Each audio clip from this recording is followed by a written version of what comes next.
Gilles Perret, bonjour. Bonjour. Alors, merci de nous accueillir chez vous. On est où exactement là? Dans le plus beau village du monde, à Quincy. C'est un petit hameau, on est 60 habitants. C'est là où je suis né en fait et où je vis. J'ai tout le temps vécu. Donc c'est en Haute-Savoie, dans la vallée du Gifre, du côté de, pour ceux qui connaissent, Samoin, Léger, par là quoi. Voilà. Alors, derrière vous, c'est une photo de la montagne, c'est ça qu'on aperçoit? Ouais, c'est une photo de montagne qui est prise dans le massif du Mont Blanc. Mes premiers films d'ailleurs étaient des films de montagne. J'ai commencé plutôt comme ça sur des films d'alpinisme et d'escalade. Et vous avez commencé à faire des films aussi dans votre village, très proche de chez vous? Oui, c'est ça, ouais. Ouais, ouais, mon premier film long, c'était un documentaire. Alors, avant, je faisais plutôt de l'actualité ou du magazine, et puis là, j'avais décidé de filmer mes voisins sur un an. Trois frères agriculteurs à côté de qui j'ai grandi. Hein. J'étais sur des tracteurs avec eux quand j'étais tout petit et qui étaient en train de passer la main avec un regard très lucide sur leur vie, qui a été un succès économique parce qu'on est dans une zone. Bon, déjà, c'était des gros travailleurs, mais on est dans une zone reblochon, zone d'AOC, donc il y a une plus-value quand même sur les produits. Mais qui était un échec sur le plan humain, parce qu'ils sont restés célibataires, ils sont restés dans la même maison, et voilà. Ce film avait été primé dans pas mal de festivals, et du coup, c'est ce film-là qui m'a permis de faire les suivants, en fait. Alors là, on était en quelle année? 2000, ouais, à peu près. 1999, je crois qu'il est sorti. Bon, avec l'idée, en fait, que finalement, on n'est pas obligé d'aller à l'autre bout de la planète pour trouver des gens intéressants et qu'en regardant un peu ce que les voisins ont à raconter, on raconte aussi un peu l'histoire du monde et l'histoire sur des façons de vivre, sur des histoires économiques, mais aussi sur de belles histoires humaines, quoi. Du local au global, en fait. Le local nous éclaire sur Ouais, le global. ouais, ouais, moi j'aime bien. Enfin, j'ai souvent mes films parlent souvent du village ou en tout cas de la région où j'habite. C'était vrai pour ma mondialisation, pour la sociale, pour Walter, évidemment, qui était un voisin, Walter Retour Résistance. J'ai travaillé avec John Berger, qui est quelqu'un, je pense à l'humanité, il y a des gens qui connaissent, mais c'est mon voisin, enfin, c'était mon voisin, puisqu'il est décédé il y a 2 ans. Ouais. Et puis, en fait, en disant, bah, finalement, dans mon coin, je connais, je raconte pas trop de conneries, quoi. Donc, autant essayer de. Puis, on a moins droit à l'erreur quand on travaille sur notre territoire, parce que finalement, si on raconte des bêtises ou si on arrange un peu la réalité, les voisins nous font vite remarquer. Alors justement, ça me permet de rebondir, arranger la réalité. Bon, on vous contacte évidemment parce que, enfin notamment, en réaction aux annonces faites et au discours fait par Emmanuel Macron lundi soir, où il convoque le Conseil national de résistance en évoquant les jours heureux. Alors, vous avez réagi dans la presse depuis. Évidemment, c'est une citation qui n'est pas passée inaperçue. Emmanuel Macron dit: nous retrouverons les jours heureux. Alors, qu'est-ce que ça vous évoque? L'a-t-il fait sans savoir de quoi il parlait? Et est-il légitime pour convoquer les jours heureux? La réponse est un peu dans la question. Je pense que quelqu'un comme lui ne peut pas ignorer le titre du programme du Conseil national de la résistance, d'autant qu'on l'a quand même bien remis sur le devant de la scène ces dernières années, donc je ne pense pas qu'il le fasse par hasard. Après, je pense qu'il l'évoque de la manière dont les centristes, ou en tout cas les gens qui aiment bien l'histoire mais qui l'ont dépolitisé, la racontent. C'est-à-dire que finalement, les jours heureux, LCNR, c'est une belle histoire de notre vie, donc c'est plutôt glorifiant de mentionner la résistance. Et donc, du coup, lui, il le mentionne plutôt sur le côté, vous voyez, il y avait l'Union nationale, tous les partis politiques étaient autour de la table, tous les syndicats, tous les mouvements. Donc finalement, tout le monde était copain. Puis finalement, quand tout le monde est copain, eh ben, on arrive à écrire un programme sympathique.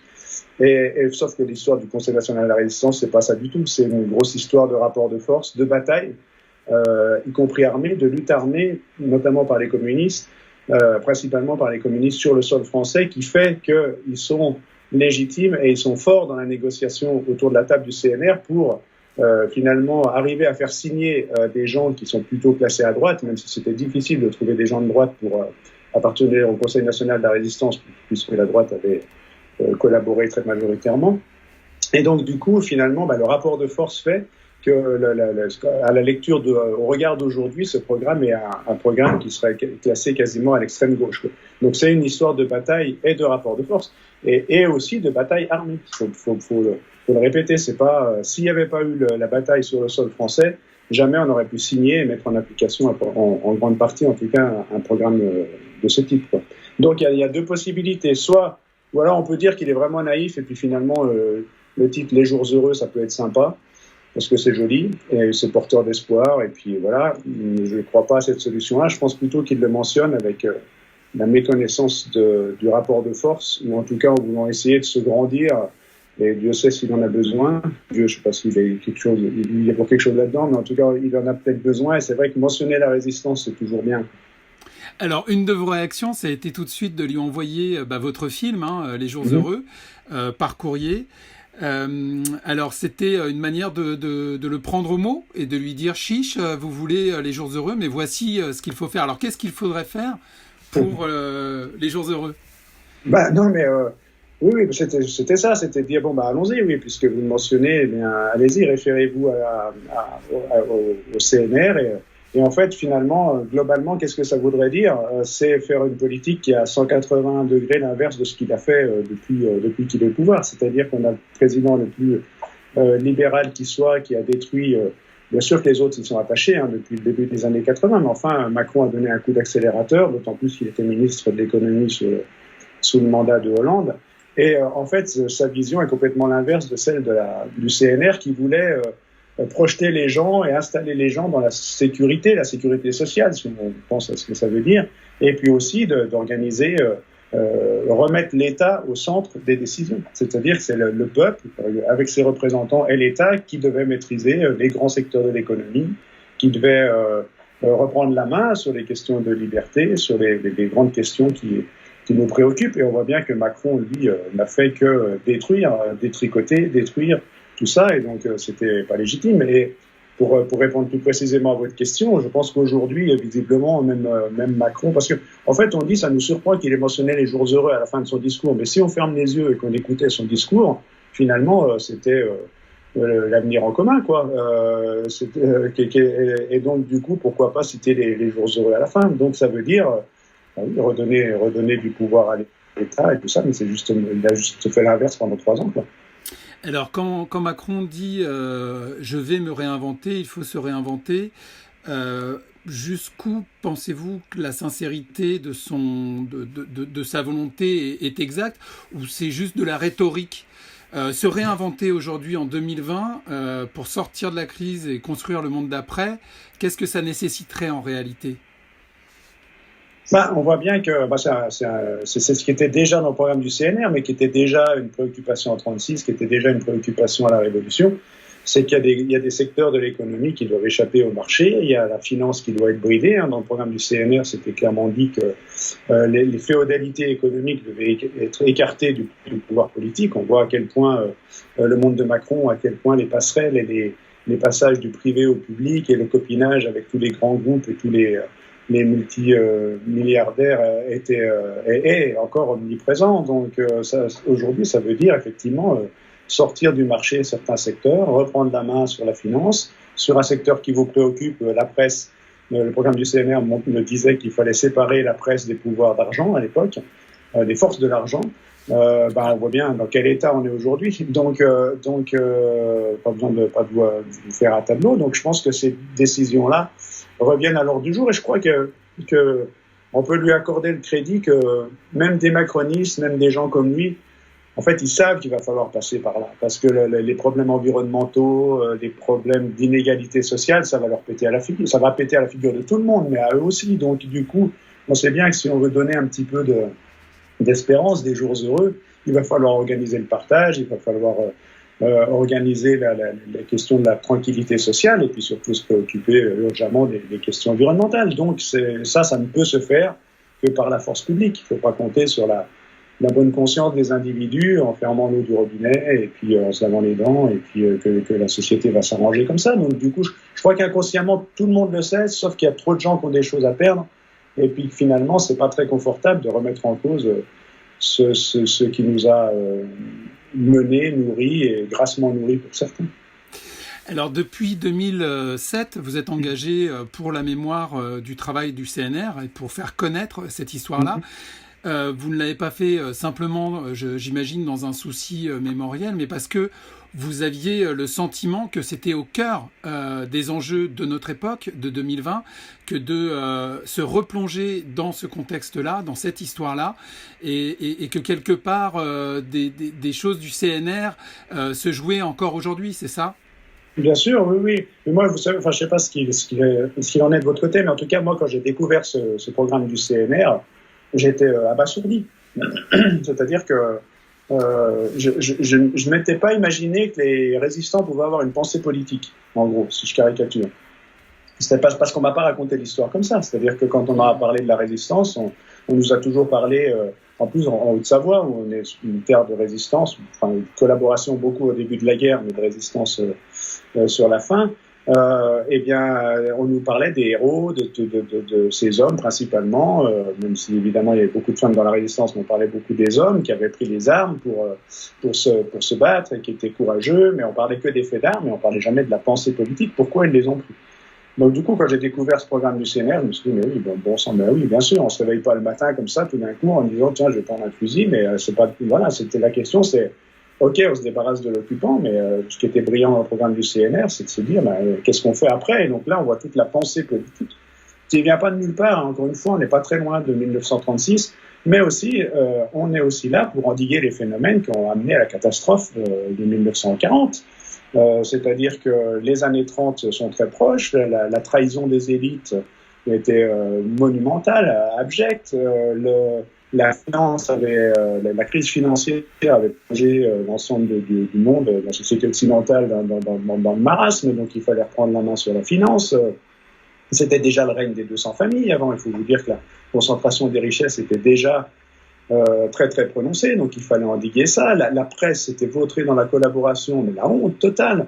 Donc il fallait prendre des amendements sur la presse. Donc c'est un programme qui est circonstancié parce qu'ils ont de la mémoire. J'espère que nous on en aura aussi, parce que les discours de Macron et les bons mots, je crois que le hashtag on n'oubliera pas fonctionne bien, mais je crois que c'est un vrai gros travail. Alors moi je l'ai fait avec ce programme du CNR aussi pour que ça serve le futur. Je suis pas historien à la base, et moi faire des films pour faire des films, c'est bien, mais moi si ça sert pas à quelque chose, si ça sert pas de sujet de réflexion, et si on n'est pas dans l'aujourd'hui et pourquoi pas le demain, je pense que je ferai autre chose. Oui, c'était la vraie utilité de l'histoire, c'est d'interroger le présent et d'être utile à aujourd'hui. Ouais. Non, puis surtout c'est toujours quand on fait un peu d'histoire sociale et quand on se replonge un peu dans ces histoires-là, on voit à quel point l'histoire se renouvelle pas tellement finalement. La réaction des groupes de pression, des hommes, comment ils s'organisent collectivement ou pas, quelles opportunités ils saisissent. Voilà, c'est pas parce qu'on est en 1940, 44, 46 qu'on est plus bête qu'aujourd'hui et qu'on n'a pas les mêmes instincts, les mêmes réflexes qui sont parfois porteurs d'espoir, parfois porteurs de belles choses collectives, mais parfois porteurs d'horreur, quoi. Alors on le rappelle, oui, tout à fait. Alors on le rappelle, tout votre travail dans ce sens-là a eu un impact énorme avec beaucoup de diffusion à travers la France et des débats, notamment les jours heureux évidemment, mais aussi le film sur la sociale, le film sur la sécurité sociale et qui réhabilite d'une certaine manière tout l'engagement et tout le travail d'Ambroise Croizat. Est-ce que vous comptez, alors où vous en êtes aujourd'hui, est-ce que vous comptez poursuivre ce travail-là? Est-ce que la situation actuelle vous inspire? Est-ce que vous avez des projets en cours? Bon, déjà, par rapport à mon travail, je voudrais associer aussi tous ceux avec qui j'ai travaillé, que ce soit Michel Etiévent sur la sociale, mais aussi... l'écrivain. On rappelle que c'est l'historien qu'on voit tout au long du film et qui aide à raconter ce récit et qui vient de cette histoire-là, puisqu'il est, il est enfant de femme de ménage et il dit, grâce à la sociale, grâce à la sécurité sociale, je suis ce que je suis aujourd'hui, donc je veux le rendre à Ambroise Croizat. Oui, et il est né dans la même cité qu'Ambroise Croizat, et c'est vrai que sans le travail de Michel Etiévent, je crois qu'Ambroise Croizat serait passé un peu aux oubliettes aussi de l'histoire.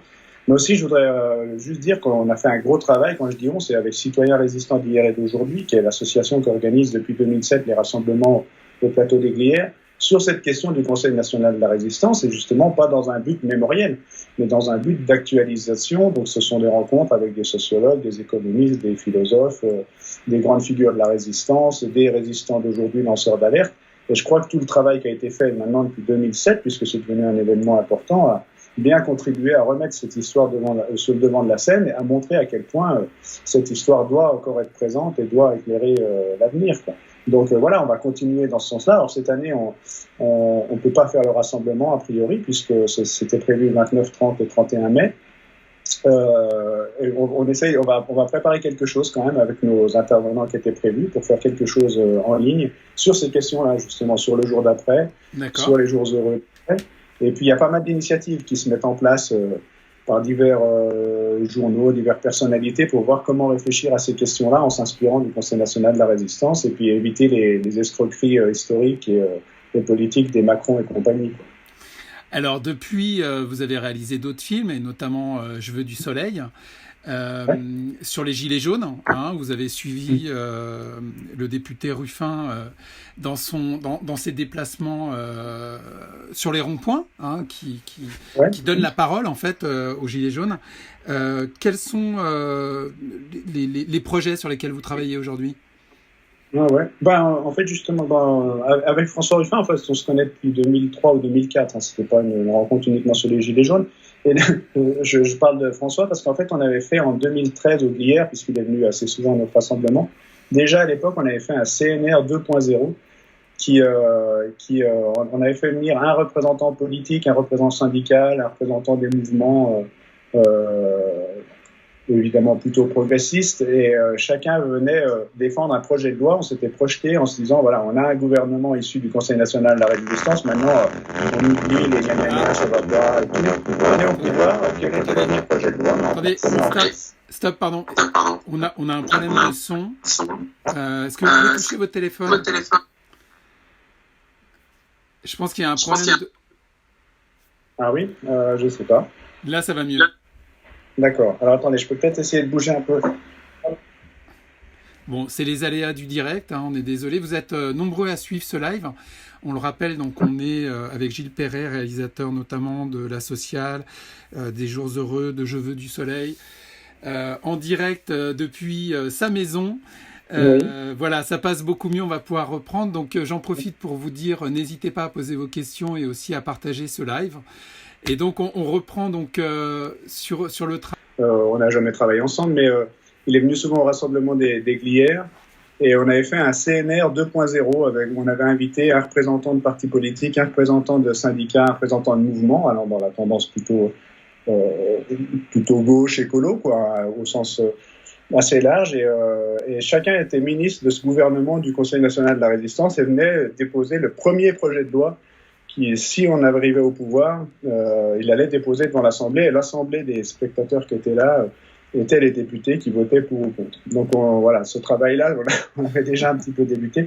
Et mes projets, du coup, on a un autre projet avec François Ruffin suite à Je veux du soleil qui avait quand même été, qui a bien fonctionné, puis on est très content d'avoir fait ce film-là parce qu'au moins ça laisse une trace de cette histoire-là, et puis donner un peu d'humanité à ces gens qui ont été quand même injustement traînés dans la boue et traités de tous les noms, et qui étaient déjà un peu les prémices de ce qui nous attend, à mon avis. Et donc là, on avait débuté un film sur sa mission d'information parlementaire sur les métiers du lien, donc toutes ces personnes qui étaient les riens, vous savez, ceux que Macron ne voyait pas, et qui aujourd'hui sont, je sais pas comment il dit, en première ligne, ou sont au front. Enfin, elles sont devenues des héros à l'espace d'une semaine. Dans sa bouche. Et donc du coup on avait commencé un film qu'on va continuer, et donc du coup la crise actuelle va rentrer de plein fouet dans ce film-là, et on est bien dans la tendance en ce moment pour remettre sur le devant de la scène les gens qui sont devenus les héros de la nation en ce moment. Alors ces héros de la nation, ce sont les soignants, et pas seulement, ou... Oui, pas seulement. Pour l'instant, nous, on était partis sur les métiers du lien, donc c'est-à-dire les gens qui s'occupent des personnes âgées, les AESH qui s'occupent des enfants handicapés à l'école, les accompagnants scolaires, enfin les métiers, ce que François qualifie de métier du lien. Maintenant, c'est vrai que À voir, on s'adapte aussi à ce qui va se passer, ce qui se passe, mais effectivement, je crois qu'on est un peu obligé de profiter de l'opportunité et puis d'écouter ce qui se passe pour effectivement remettre les soignants, les routiers, tous ceux qui font fonctionner l'économie et qui sont très actifs en ce moment, les remettre un petit peu, les intégrer peut-être à cette histoire-là, mais pour l'instant, on va voir, on s'adapte un petit peu à ce qui se passe. Alors Monique nous dit là en commentaire, ils sont devenus les premiers de cordée. C'est ça, voilà. Bon. Alors pour le montagnard que vous êtes, ça doit vous parler. Vous qui aimez la montagne. Oui. Moi, les premiers de cordée, ça m'a toujours fait marrer parce que je sais plus comment il avait dit. Si on jette des pierres sur le premier de cordée, c'est toute la cordée qui dévisse. Bon, voilà. Moi, c'est pas tout à fait comme ça que je conçois la cordée en montagne. La cordée, c'est parce qu'on est ensemble et qu'on monte ensemble et que le premier de cordée, quand on grimpe et quand on fait de l'escalade, on peut grimper aussi en alternance. C'est que le premier grimpe, le deuxième le rejoint, le deuxième grimpe, le premier. Enfin, vous voyez, donc ça change les premiers de cordée, mais dans la bouche de Macron aussi, visiblement. donc voilà. En montagne, la solidarité pour le coup en montagne est essentielle. Oui, bien sûr. De toute façon, le premier ne peut pas grimper s'il n'y a pas de second. Donc, et dans l'économie aussi. Donc après, voilà, c'est belle déclaration de Macron. Je crois que l'enjeu aujourd'hui, c'est la mémoire. Il faut pas oublier. C'est lui ressortir son discours. C'est ne rien lâcher sur leur nullité dans cette gestion de la crise, sur ces aléas et surtout. Voilà, j'espère qu'on en tirera des conclusions et qu'on aura de la mémoire. La mémoire, c'est fondamental. C'est fondamental sur le CNR, mais c'est fondamental aussi dans cette histoire-là. Et eux, leur travail aujourd'hui, on voit bien que tout leur travail consiste à effacer déjà cette mémoire-là, en disant qu'il faut penser à l'après, que c'est pas le moment de discuter, que tout le monde de l'Union nationale et que les discours aujourd'hui, hier, c'était déjà de dire qu'il n'y avait pas de problème à l'hôpital. Finalement, l'hôpital est passé. Bon, donc du coup, là, tout le boulot des macronistes va être d'effacer ces problèmes-là dans les semaines qui viennent, dans les mois qui viennent. À nous de les rappeler et puis à nous de rappeler les mots forts qu'il a pu tenir et puis qu'il tienne ses engagements. Et là, il y a un vrai bel enjeu. Et alors, votre nouveau film, donc avec François Ruffin sur les personnes du lien, vous avez commencé à tourner ou comment ça va se passer? Vous allez le faire une fois le confinement terminé ou... On a commencé de tourner il y a longtemps déjà. Enfin, mais après, bon voilà, pour l'instant, comme c'est un projet qui se dessine, je vais pas en parler beaucoup plus. Il y a un petit peu de surprise, mais on a déjà commencé de tourner depuis bien avant la crise. Là. Donc, d'accord. Et puis sinon, j'ai un autre projet de fiction pour le coup qui est. Je pense que les gens qui regardent ce live ne connaissent pas forcément mon premier film sorti au cinéma, mais c'était Ma mondialisation, c'est une histoire dans la vallée de l'Arve, en bas de chez moi, sur plein d'entreprises qui travaillent dans la mécanique de précision pour l'automobile, donc c'est de l'industrie plutôt high-tech. Et c'est une histoire, une fiction qui part un petit peu de constats que j'avais fait pendant que j'avais fait ce documentaire Ma mondialisation. Et c'est une fiction qui se met en route et qui devrait se tourner normalement l'an prochain. Alors, on a une question de Patricia qui nous dit « Gilles, comment voyez-vous l'avenir proche? Le peuple va-t-il devoir reprendre le pouvoir de force pour éviter la dictature ?» Alors là, on n'est pas couché. Enfin, ça tombe bien, c'est pas l'heure d'aller se coucher. Mais bon, j'en sais rien. Moi, je suis pas voyant. Tout ce que je sais, c'est que ça mérite de travailler en ce moment. Les libéraux, s'ils nous ont créé le monde qu'ils nous ont créé, c'est parce qu'ils ont travaillé et qu'il n'y a pas eu forcément de force suffisamment forte pour contrer leur idéologie. Donc voilà, moi je ne sais pas ce que ça deviendra après. Après, faut pas rêver.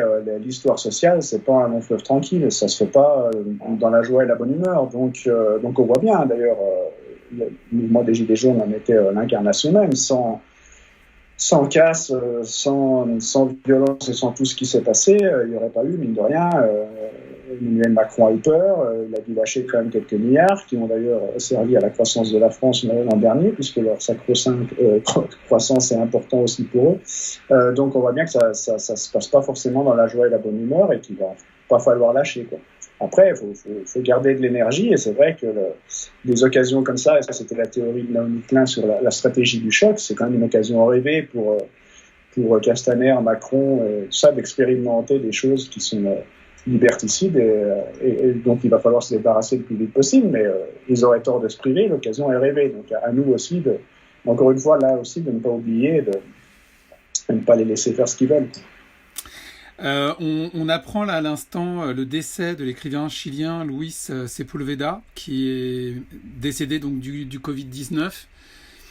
Est-ce que ça vous inspire quelque chose? Enfin, encore une victime de plus de la pandémie mondiale? Ouais, non, pas plus que ma voisine qui est en train de décéder. Ouais. Bon, voilà. Maintenant, honnêtement, je connais pas l'écrivain chilien, hein, donc, mais non. Après, il y a un côté quand même dans cette crise-là qui redonne aussi un petit peu d'humanité, dans le sens où finalement on est un peu tous logés à la même enseigne et que qu'on soit sud-américain, africain, la crainte de cette pandémie et le rapport à la mort et tout ce que ça peut, ça nous rapproche les uns des autres. Après, on n'est pas tous armés de la même manière. Sur l'hôpital public français, même avec son démantèlement et les hôpitaux, le système médical en Afrique, on n'est pas tout à fait égaux, c'est sûr. Mais en tout cas, le fait d'imaginer rien que de s'éloigner de la Terre et d'imaginer que la quasi-totalité de l'humanité vit confinée aujourd'hui, c'est quand même pas banal. Et j'ai l'impression que ça devrait nous rapprocher entre êtres humains. Est-ce que justement cette crise mondiale totalement inédite ne va pas être l'occasion d'une prise de conscience, d'une remise en question en tout cas du modèle dans lequel on vit aujourd'hui? Est-ce que ça peut porter de l'espoir dans ce sens-là? Ah bah oui, de toute façon sinon on ferait pas tout ça. S'il n'y a pas d'espoir, on reste couché, on fait rien, on se parle pas, ça sert à rien de discuter entre nous ce matin. Donc moi je pense que c'est des moments comme ça qui peuvent accélérer la discussion. Mais en même temps, on sait qu'il y a beaucoup de gens qui ont beaucoup à perdre dans cette histoire-là, si jamais on remet en cause le fonctionnement du monde tel qu'il fonctionne.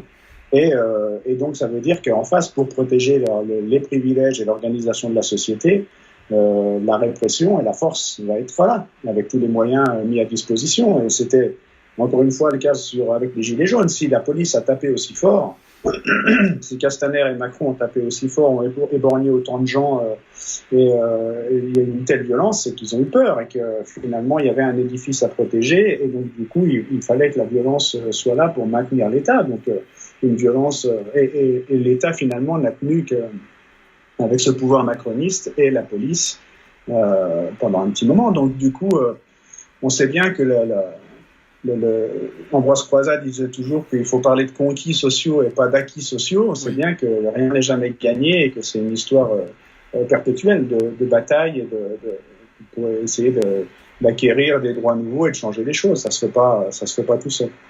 Eh ben merci. Peut-être qu'on peut s'arrêter sur ces mots d'espoir. Juste un dernier commentaire de Laurence qui dit bonjour et merci. Le CNR 2.0, super idée. Pourquoi ne pas l'élargir sur Internet?